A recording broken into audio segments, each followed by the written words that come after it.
दोस्तों नमस्कार। आज की कहानी है वृद्धा आश्रम, बुजुर्ग पिता का घर।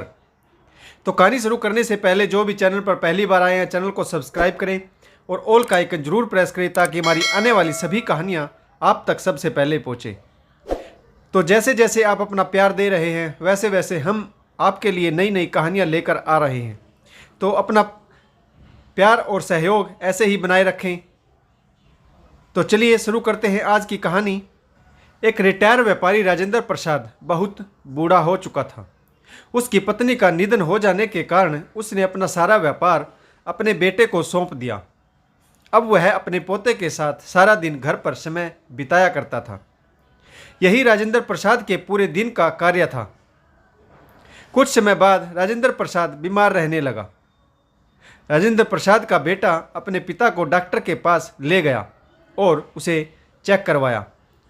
डॉक्टर ने उसे चेक करके कहा, देखिए यह कोई छूत की बीमारी नहीं है, घबराने की कोई भी ज़रूरत नहीं है। लेकिन उसके बेटे और बहू का व्यवहार राजेंद्र प्रसाद के प्रति थोड़ा बदल गया था।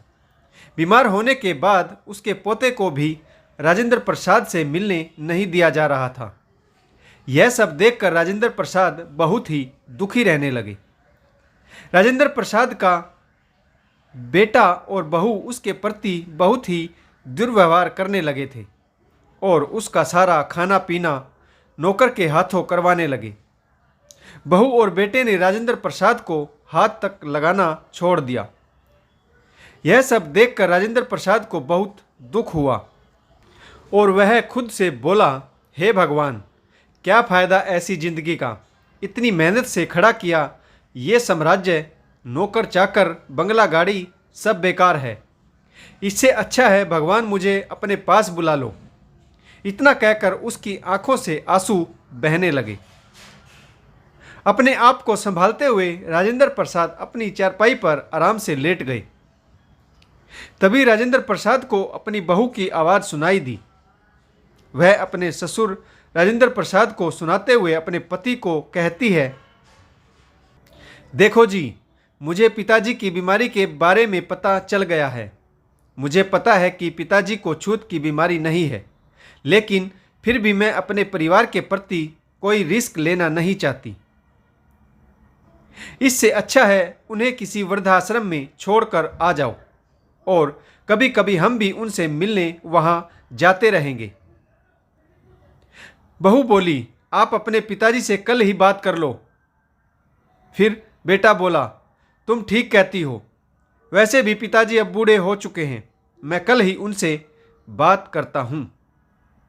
यह सुनकर राजेंद्र प्रसाद की आंखें नम हो गई और वह तब फिर रोते हुए वह सोचने लगा कि जिस बेटे को मैंने इतने प्यार से पाला और बड़ा किया, इतनी मेहनत करके पढ़ाया लिखाया और अपना सारा बिजनेस उसके नाम कर दिया, आज वही बेटा अपने पिता के बारे में ऐसी बात कर रहा है।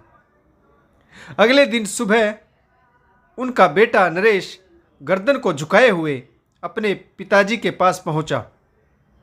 तब राजेंद्र प्रसाद ने कहा, आओ बेटा, आज तुम मेरे पास कैसे आए?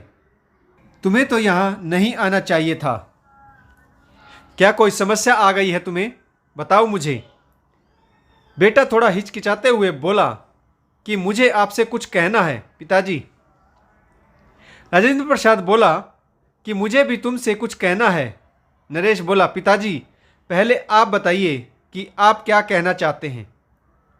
राजेंद्र प्रसाद बोला, बेटा जब डॉक्टर ने ही मेरी बीमारी को खतरनाक बताया है तो मैं चाहता हूं कि मेरी बची हुई जिंदगी अपने जैसे बेसहारा बुजुर्गों के साथ गुजारूं।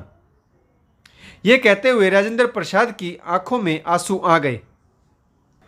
इतना सुनकर नरेश बहुत खुश हुआ क्योंकि पिताजी ने खुद वह बात कह दी जो बात नरेश अपने पिता से कहना चाहता था।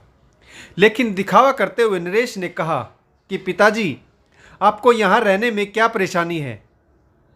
राजेंद्र प्रसाद ने कहा कि मुझे यहाँ रहने में कोई समस्या नहीं है, लेकिन मुझे यह बताने में तकलीफ़ हो रही है कि तुम और बहू अपने रहने के लिए घर का इंतजाम कर लो। मैंने इस घर को वृद्धाश्रम बनाने का फैसला कर लिया है, जिससे कि मैं अपनी बची हुई जिंदगी आराम से उन पीड़ितों के साथ गुजार सकूं, जो मेरी ही तरह अपने बहू बेटों से दुखी है। फिर राजेंद्र प्रसाद अपने बेटे से बोला, अरे हाँ बेटा, तुम भी तो कुछ कहना चाहते थे। इसके बाद नरेश के पास कहने के लिए शब्द नहीं थे। आजकल प्रत्येक परिवार में बुजुर्गों के साथ ऐसा व्यवहार किया जा रहा है। व्यक्ति यह क्यों नहीं सोचता कि आने वाले समय में वह भी इसी स्थिति का सामना करने वाला है। उसके बच्चे भी उसके साथ ऐसा कर सकते हैं। हमारे माता पिता हमारे लिए भगवान होते हैं और हम उनकी सेवा करने की जगह उन्हें घर से निकाल देते हैं। आप सभी से मेरा विनम्र निवेदन है, ऐसा ना करें, अपने माता पिता की सेवा करें। आपको यह कहानी कैसी लगी कमेंट्स करके ज़रूर बताइएगा। और क्या राजेंद्र प्रसाद ने अपने बेटे के साथ सही किया, तो ये भी कमेंट करके ज़रूर बताइएगा। कहानी पढ़ने के लिए आप सभी का बहुत बहुत धन्यवाद। जय हिंद, वंदे मातरम, भारत माता की जय।